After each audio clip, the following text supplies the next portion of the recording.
जय श्री कृष्ण, राधे राधे, जय माँ लक्ष्मी। नमस्कार दोस्तों, अंतरा आलोक के नए एक अध्याय में आप सभी का स्वागत है। आशा है कि आप सभी भगवान की कृपा से स्वस्थ और अच्छे होंगे। हिंदू धर्मावलंबियों के लिए एकादशी व्रत पालन एक अत्यंत महत्वपूर्ण, पवित्र और आध्यात्मिक साधना है। साल भर में कुल 24 एकादशियां आती हैं, जिनमें से चैत्र माह के शुक्ल पक्ष की एकादशी को कामदा एकादशी के नाम से जाना जाता है। सनातन धर्म में एकादशी को बहुत पवित्र और पूर्ण माना जाता है। साल भर में आने वाली सभी एकादशियों का अपना विशेष महत्व होता है, लेकिन चैत्र माह के शुक्ल पक्ष में आने वाली एकादशी, जिसे कामदा एकादशी कहा जाता है, को विशेष रूप से फलदायी माना जाता है। ये एकादशी हिंदू नववर्ष की पहली एकादशी है, जो भक्तों को आध्यात्मिक उन्नति और उनके मनोवांछित इच्छाओं की पूर्ति का अवसर प्रदान करती है। माना जाता है कि इस पवित्र दिन पर विश्वास और भक्ति के साथ भगवान विष्णु की पूजा करने से जीवन के पापों का नाश होता है और सुख, समृद्धि तथा मानसिक शांति प्राप्त होती है। कामदा शब्द का अर्थ है मनोकामनाओं को पूर्ण करने वाली, इसलिए इस उपवास को भक्तों की मनोकामनाओं की पूर्ति के लिए माना जाता है। इस वीडियो में हम जानेंगे कि कामदा एकादशी 2026 में कब है, पंजिका के अनुसार सही समय सारणी, कामदा एकादशी का महात्म्य और महत्व, इस एकादशी के फल और पारमार्थिक लाभ, कामदा एकादशी पालन के सही और आसान तरीके, पारण मंत्र और संकल्प मंत्र। इसके अलावा इस दिन क्या ग्रहण किया जा सकता है और क्या वर्ज्य करना चाहिए। महिलाएं मासिक अवस्था में कामदा एकादशी का पालन कर सकती हैं या नहीं, इसलिए आज का वीडियो बहुत महत्वपूर्ण होने वाला है। मुख्य विषय पर जाने से पहले मेरी आप सभी दर्शकों से एक विनती है कि कृपया वीडियो को ध्यान से देखिए। यदि अच्छा लगे तो कृपया लाइक जरूर करें और कमेंट में भक्ति भाव से जय श्री कृष्ण, राधे राधे लिखें। हमारे चैनल को सब्सक्राइब करें और पास में बेल बटन को ऑन रखें। तो चलिए आज की इस चर्चा की शुरुआत करते हैं। कामदा एकादशी का महात्म्य। चैत्र माह के शुक्ल पक्ष की कामदा एकादशी का व्रत महात्म्य बरहा पुराण में उल्लेखित है। महाराज युधिष्ठिर ने कहा, हे भगवान, आप कृपा करके मुझे चैत्र मास के शुक्ल पक्ष की एकादशी के महात्म्य का वर्णन करें। श्री कृष्ण ने उत्तर दिया, हे महाराज, इस एकादशी के व्रत के बारे में एक अद्भुत कथा मैं आपको सुनाता हूँ। आप ध्यान पूर्वक सुनिए। पहले महर्षि वैशिष्ठ ने महाराज दिलीप की जिज्ञासा के समाधान के लिए इस व्रत कथा का वर्णन किया था। ऋषि वैशिष्ठ ने कहा, हे महाराज, चैत्र माह के शुक्ल पक्ष की एकादशी का नाम कामदा है। यह तिथि पाप नाशक और पुण्यदायिनी है। प्राचीन समय में मनोहर नागपुर में स्वर्ण निर्मित महल में विषैले सांप रहते थे। उनके राजा का नाम पुंडरिक था। वह गंधर्व, किन्नर और अस्मरियों द्वारा सेवा प्राप्त करते थे। उसी महल में अस्मरियों में श्रेष्ठ ललिता और ललित नामक गंधर्व पति पत्नी के रूप में परम सुख से जीवन यापन कर रहे थे। एक दिन पुंडरीक राजसभा में ललिता अकेले गाना गा रहे थे। अचानक ललिता की याद पुंडरीक के मन में आई और उनके संगीत का स्वर, लय और ताल टूट गया। तब करकटक नामक एक नाग ने ललिता के मन के विचार को समझ लिया। वह पुंडरीक राजा के पास जाकर उसे बताया कि ललिता का गाना बिगड़ गया है।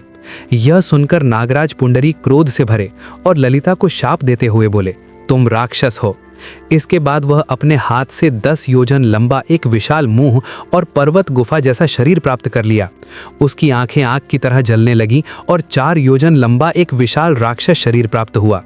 ललिता ने यह भयानक रूप देखा और बहुत दुख में थी। वह राक्षस शरीर में घूमने लगी। ललिता ने अपनी साधारण रूप में वापस लौटने का प्रयास किया, लेकिन उसे कभी शांति नहीं मिली। उसका पाप पूर्ण कार्यों से मानसिक शांति से वंचित कर रहा था। उसके पति की इस स्थिति को देखकर ललिता बहुत दुखी हुई।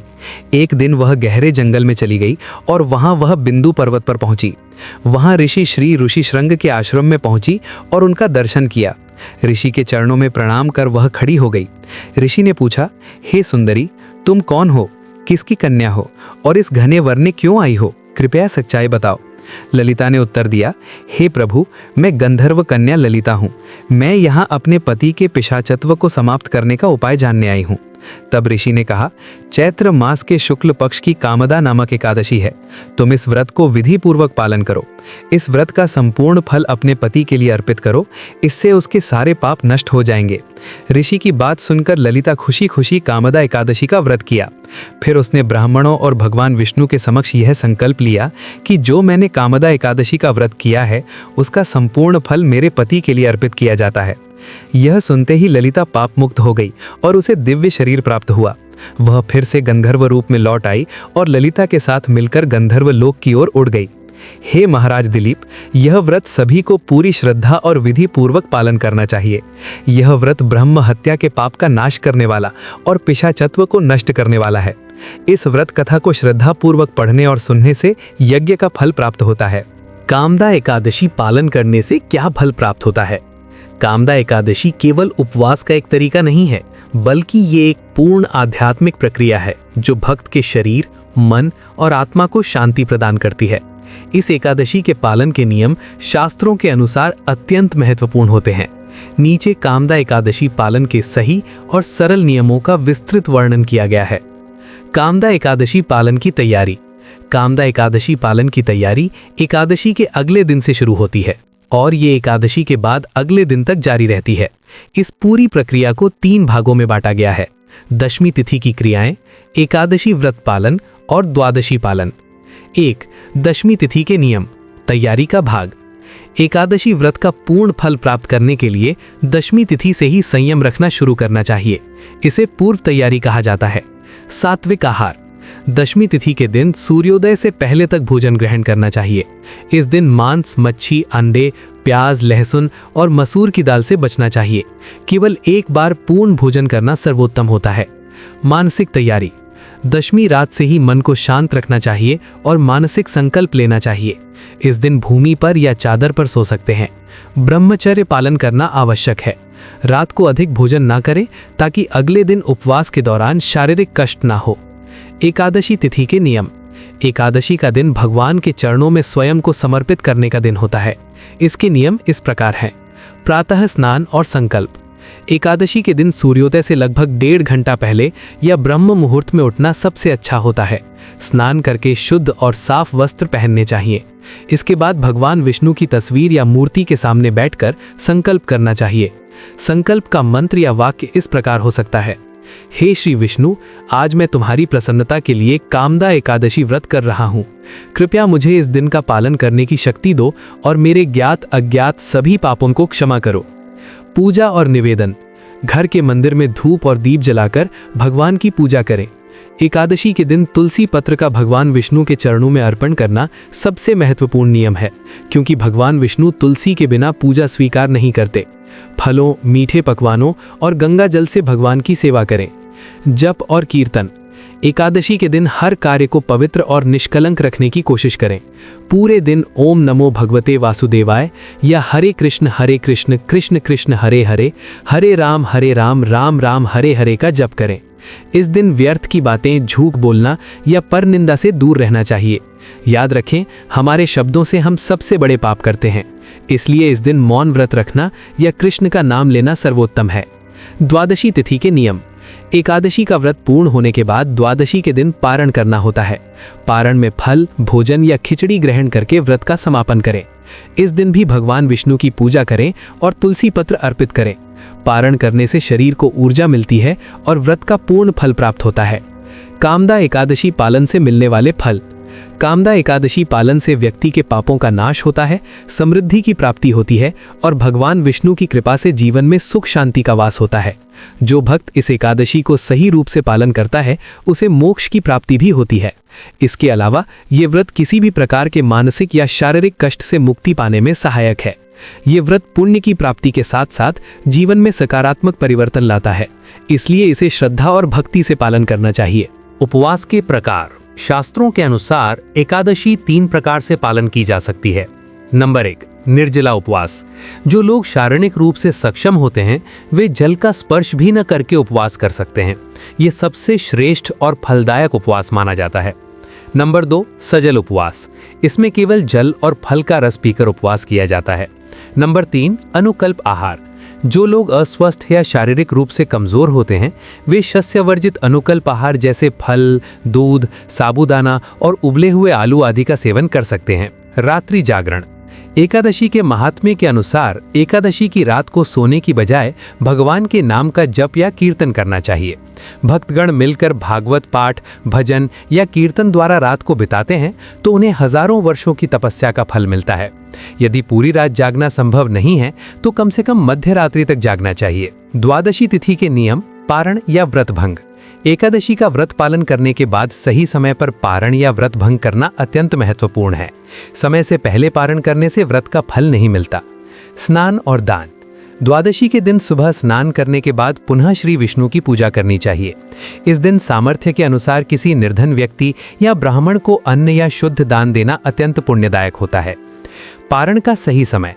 पंचांग के अनुसार द्वादशी तिथि में पारण का एक निश्चित समय होता है। उसी समय में व्रत का समापन करना चाहिए। पारण पद्धति। व्रत को समाप्त करते समय भगवान के चरणामृत या तुलसी का प्रसाद मुख में लेकर व्रत तोड़ना चाहिए। इसके बाद सात्विक आहार या प्रसाद का सेवन करना चाहिए। ध्यान रखें कि पारण के भोजन में अनाज यानी चाल या दाल जरूर होना चाहिए, क्योंकि एकादशी के दिन अनाज का त्याग किया गया था। पारण मंत्र। एकादशम निराहाराः व्रते नानेव केशव प्रसीदा सुमुखा नाखा ज्ञान दृष्टि प्रदाभ। अनुवाद। हे केशव, मैंने आपकी कृपा दृष्टि से निराहार रहते हुए व्रत पालन किया। कृपया मेरे ऊपर अपनी करुणामयी ज्ञान दृष्टि प्रदान करें। इस प्रकार से एकादशी व्रत का पालन, पारण और अन्य नियमों का सही तरीके से पालन करने से भक्तों को भगवान की कृपा और अनंत पुण्य की प्राप्ति होती है। एकादशी के दिन पालन योग्य विशेष सावधानियां। एकादशी के दिन कुछ खास सावधानियां बरतनी चाहिए। बाल, दाढ़ी और नाखून काटना निषिद्ध है। एकादशी के दिन बाल, दाढ़ी और नाखून काटना शास्त्रों के अनुसार निषिद्ध है। यहाँ तक कि इस दिन ब्रश करते समय दांत से खून निकलने या कीटाणु मारने से भी बचना चाहिए। 2. तुलसी के पत्ते तोड़ना निषिद्ध है। एकादशी के दिन तुलसी के पौधे से पत्तियां तोड़ना शास्त्रों के अनुसार निषिद्ध है। इसलिए पूजा के दिन तुलसी के पत्ते पहले दिन यानी दशमी तिथि में ही तोड़कर रख लेने चाहिए। 3. दूसरे का भोजन ग्रहण करना। एकादशी के दिन दूसरों द्वारा दिए गए भोजन या जल को ग्रहण करने से बचना चाहिए, क्योंकि इससे आपके ऊपर दूसरे के पापों का भार आ सकता है। एकादशी का मूल दर्शन आसान शब्दों में कहें तो एकादशी का मतलब है इंद्रियों पर नियंत्रण पाना। हम जो रोज खाते हैं और करते हैं, उस सब से एक दिन के लिए विराम लेकर भगवान के सानिध्य में रहना ही असली नियम है। जो लोग जटिल नियमों का पालन नहीं कर सकते, वे कम से कम इस दिन मांसाहार या चावल दाल न खाकर पूरे दिन मन में भगवान का नाम स्मरण करें, तो भी वे कामदा एकादशी का आशीर्वाद प्राप्त कर सकते हैं। एकादशी के व्रत का पूर्ण फल प्राप्त करने के लिए आहार संबंधी नियमों का कड़ा पालन करना अत्यंत महत्वपूर्ण है। शास्त्रों में एकादशी के दिन भोजन करने को पाप के समान माना गया है।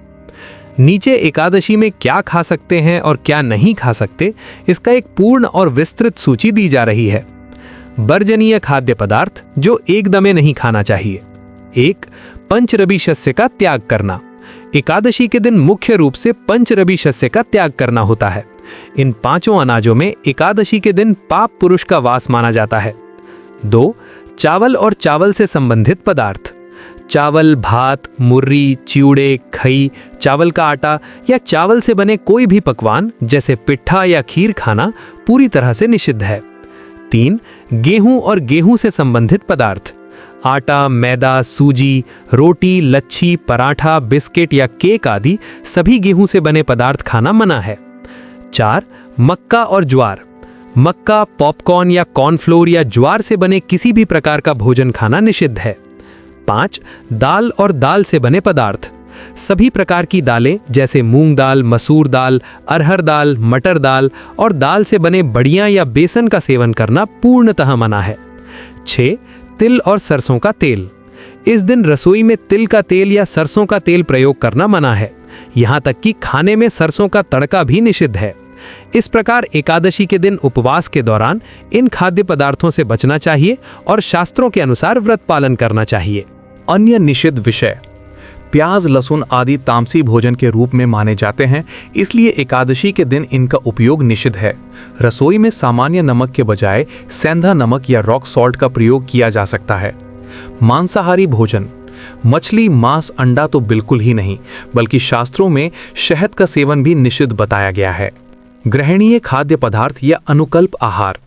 जो लोग निर्जला उपवास नहीं कर सकते, वे नीचे दिए गए खाद्य पदार्थों का सेवन करके व्रत पालन कर सकते हैं। इसे अनुकल्प आहार कहा जाता है। फल। सभी प्रकार के ताजे फल जैसे सेब, केला, अमरूद, अंगूर, संतरा, अनार आदि खा सकते हैं। दुग्ध उत्पाद। गाय का दूध, घर पर बना ताज़ा पनीर या मिठाई, लेकिन इसमें बाहर का कोई भी अनाज या मसाला नहीं होना चाहिए। सब्जियां। आलू, शकरकंद, कच्चा केला, बिंब, कच्ची मिर्च और अदरक का उपयोग किया जा सकता है। इन सब्जियों को केवल घी या सूरजमुखी तेल में ही पकाना चाहिए। बादाम, मूंगफली, काजू, पिस्ता, बादाम आदि का सेवन किया जा सकता है। घी में तली हुई चीजें, साबूदाने की खिचड़ी या खीर, दूध और चीनी से बनी हुई और आटे से बनी चीजें भी खा सकते हैं। रसोई में विशेष नियम। एकादशी के दिन खाना विशेष साफ सुथरे बर्तनों में और नए धुले कपड़े से तैयार किया जाना चाहिए। रसोई में केवल घी या सूरजमुखी तेल का उपयोग करें। हल्दी या बाहर से खरीदी गई कोई भी मसालेदार पाउडर जिसमें कभी कभी चावल या दाल का आटा मिला होता है का प्रयोग नहीं करें। घर में बने जीरे या काली मिर्च का ही उपयोग करना अच्छा रहेगा। सभी खाद्य पदार्थों में सेंधा नमक का प्रयोग करें। पेय पदार्थों में पानी, नारियल पानी, फल का रस और शरबत का सेवन किया जा सकता है। कामदा एकादशी 2026। अब हम जानते हैं कि 2026 में कामदा एकादशी कब है। पंचांग के अनुसार चैत्र माह के शुक्ल पक्ष की एकादशी तिथि पर कामदा एकादशी मनाई जाती है। भारत में एकादशी का दिन 29 मार्च रविवार को है। पारण का समय सुबह 5:31 से 7:09 तक है। यदि आप इस एकादशी को श्रद्धा और भक्ति के साथ पालन करते हैं तो आपका जीवन सुख, शांति और समृद्धि से भर जाएगा। विशेष रूप से आधुनिक जीवन में जब लोग मानसिक तनाव से जूझ रहे होते हैं तो इस प्रकार के धार्मिक अनुशासन मन की शांति पाने में सहायक होते हैं। प्रिय दोस्तों, अगर आपको ये वीडियो अच्छा लगा और आप इससे लाभान्वित हुए हैं तो कृपया एक लाइक जरूर करें और हमारे चैनल को सब्सक्राइब करके पास में स्थित बेल बटन को ऑन कर लें। इससे हमें नए वीडियो बनाने के लिए प्रेरणा मिलती है। मेरे सभी दर्शकों पर भगवान की कृपा बनी रहे। धन्यवाद।